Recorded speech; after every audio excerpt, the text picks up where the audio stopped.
আকাশবাণী কলকাতা। স্থানীয় সংবাদ পড়ছি চঞ্চল ভট্টাচার্য।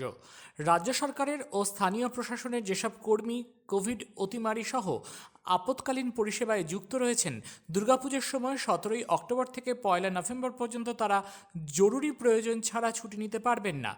জরুরি পরিষেবা বজায় রাখার জন্যই এই নির্দেশ জারি করা হয়েছে।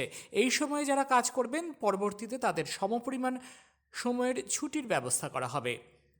তরাই ডুয়ার্স এবং পাহাড়ে বন্ধ থাকা প্রায় 10,000 চা বাগানের শ্রমিক জুলাই থেকে সেপ্টেম্বর মাস পর্যন্ত ফাওলাইয়ের টাকা এবং উৎসব ভাতা পাননি। এছাড়া আলিপুরদুয়ার জেলার বীরপাড়া, কালচিনি, তোরসা চা বাগানগুলিও ফাওলাই প্রকল্পের অন্তর্ভুক্ত হয়নি। যেসব শিল্প প্রতিষ্ঠানে লক আউট ঘোষণা করা হয়, রাজ্য সরকার সেখানকার কর্মীদের আর্থিক সহায়তা এই ফাওলাই প্রকল্পের মাধ্যমে দিয়ে থাকে।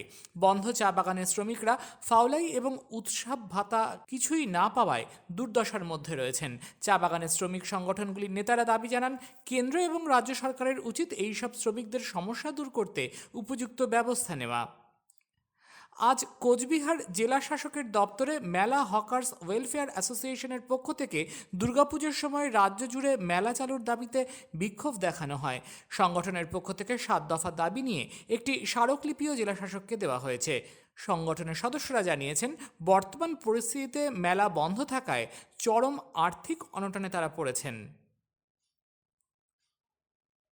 অন্যান্য রাজ্যের মতো এ রাজ্যেও 25% অতিরিক্ত অ্যাক্সেল লোড চালু করার দাবিতে 3 দিনের ট্রাক ধর্মঘটের আজ দ্বিতীয় দিন। Federation of West Bengal truck operators অ্যাসোসিয়েশনের পক্ষ থেকে জানানো হয়েছে, কয়েকটি বাদ দিয়ে এই ধর্মঘটের সমর্থনে রাজ্যে প্রায় 6 লক্ষ ট্রাক রাস্তায় নামেনি।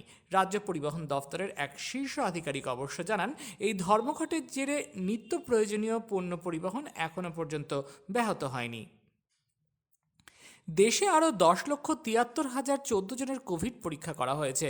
সারা দেশে শেষ পাওয়া খবরে আরও 77,760 জন কোভিড মুক্ত হওয়ায় এখনও পর্যন্ত 62,27,295 জন আরোগ্য লাভ করলেন। সুস্থতার হার 86.78%। এই সময়ে 706 জন মারা গেছেন। এই নিয়ে মৃতের সংখ্যা বেড়ে হল 1,09,856। মৃত্যুর হার 1.53%। একদিনে 55,342 জন আক্রান্ত হওয়ায় মোট আক্রান্তের সংখ্যা বেড়ে হল 71,75,880। বর্তমানে 8,38,729 জন সংক্রমিত চিকিৎসাধীন। কোভিড আক্রান্ত প্রবীণ অভিনেতা সৌমিত্র চট্টোপাধ্যায়ের শারীরিক অবস্থা এখনও উদ্বেগজনক। রক্তে কার্বন ডাইঅক্সাইডের মাত্রা বাড়ায় তাঁকে বাইপ্যাপ ভেন্টিলেশনে রাখা হয়েছে। তিনি আচ্ছন্ন এবং খুব অস্থির হয়ে আছেন। সোডিয়াম ও পটাশিয়ামের মাত্রাও ওঠানামা করছে। বেলভিউ ক্লিনিকের সিইও প্রদীপ ট্যান্ডন জানিয়েছেন, রাতে তার ঘুম হয়েছে। আজ তার বেশ কয়েকটি শারীরিক পরীক্ষা হচ্ছে। পূর্ব মেদিনীপুরের পাঁশকুড়ার বড়মা কোভিড হাসপাতালে ভাঙচুর ও কর্তব্যরত চিকিৎসক ও নিরাপত্তা কর্মীদের মারধরের ঘটনায় 4 জনকে গ্রেপ্তার করা হয়েছে। রবিবার রাতে কলকাতার 10-12 জনের একটি দল পাঁশকুড়ার একটি হোটেলে পার্টিতে যোগ দেন। সেখানে একজন অসুস্থ হয়ে পড়লে সঙ্গীরা তাকে নিয়ে যান বড়মা কোভিড হাসপাতালে। সাধারণ রোগীকে ওই হাসপাতালে ভর্তি নেওয়া হয় না বলে বারবার জানানোর পরও তারা হাসপাতালে তাণ্ডব চালায়। প্রত্যক্ষদর্শীরা জানিয়েছেন, রাজ্যের শাসক দলের শ্রমিক সংগঠনের এক নেত্রীর ঘনিষ্ঠ বলে পরিচয় দিয়ে রীতিমতো অরাজক পরিস্থিতি তৈরি করা হয়। জেলার নন্দীগ্রাম 2 নম্বর ব্লকের সিঁদুরটিয়া থেকে ডাক্তারের চেম্বার পর্যন্ত 5 কিলোমিটার রাস্তার পথশ্রী অভিযানে মেরামতির কাজের উদ্বোধনকে কেন্দ্র করে গতকাল তুলকালাম কাণ্ড ঘটে। স্থানীয় মানুষ মঞ্চ ভাঙচুর করে। তাদের দাবি, আগে রাস্তা হোক, তারপর উদ্বোধন হবে। তাদের অভিযোগ, রাস্তাটি পাকা করার কথা বহুবার জানানো হলেও কোনো সুরাহা হয়নি। বেলেঘাটা মেন রোডে গান্ধী মাঠের কাছে একটি 3তলা বাড়ির ছাদে ক্লাবঘরে আজ সকালের বিস্ফোরণের তদন্ত শুরু হয়েছে। বিস্ফোরণের তীব্রতায় ওই ক্লাবঘরের দেওয়ালের বেশ কিছুটা অংশ ভেঙে পড়েছে।